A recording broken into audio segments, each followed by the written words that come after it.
నిరుద్యోగ భృతి వస్తుంది అనుకున్నాడు, లేదంటే రైతు భరోసా వస్తుంది అనుకున్నాడు, అమ్మఒడి వస్తుంది అనుకున్నాడు, బస్సులో ఫ్రీగా వెళ్ళిపోవచ్చు అనుకున్నది మహిళ. అట్లాగే ఈ వీటికి సంబంధించినటువంటిది ఏదైతే ఇంటికి 1500 రూపాయలు వస్తుంది అనుకుంది ప్రతి మహిళ.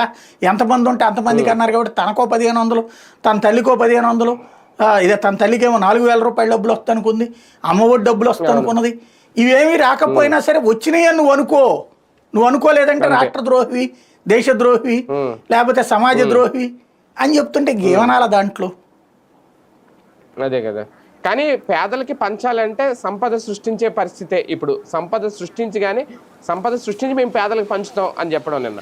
అప్పటి వరకు ఈ పథకాలు అడగొద్దు. అట్లయితే 25 ఏళ్ళు 50 ఏళ్ళు ఆగాలి. అప్పటికి కూడా సంపద సృష్టి అవ్వడం వల్ల కాదు. సంపద సృష్టి అనేది ఇది ఒక నిరంతర భాగం. సంపద సృష్టి అంటే ఏంటి? ఈ ఏడాది నువ్వు ఎంత ఎక్స్ట్రా సంపాదిస్తావు? చంద్రబాబు దిగిపోయే నాటికి అప్పట్లో 2014-19 నాటికి 55,000 కోట్లేమో ఉండేది మన ఆ రాష్ట్ర జిఎస్టీ ఆదాయం.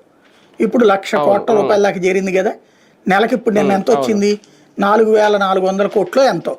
అంటే 12 నెలలకు వచ్చేటప్పటికి దగ్గర 70-80 వేల కోట్లు వస్తుందిగా జిఎస్టీ. అంటే జిఎస్టీలో మళ్ళీ స్టేట్ జిఎస్టీ, సెంట్రల్ జిఎస్టీ ఇదంతా ఉంటుంది.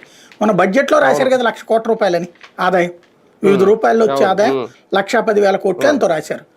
2014 నాటికి తీయండి, 2019 నాటికి తీయండి. 2014 నాటికి ఎంత సంపద ఉంది?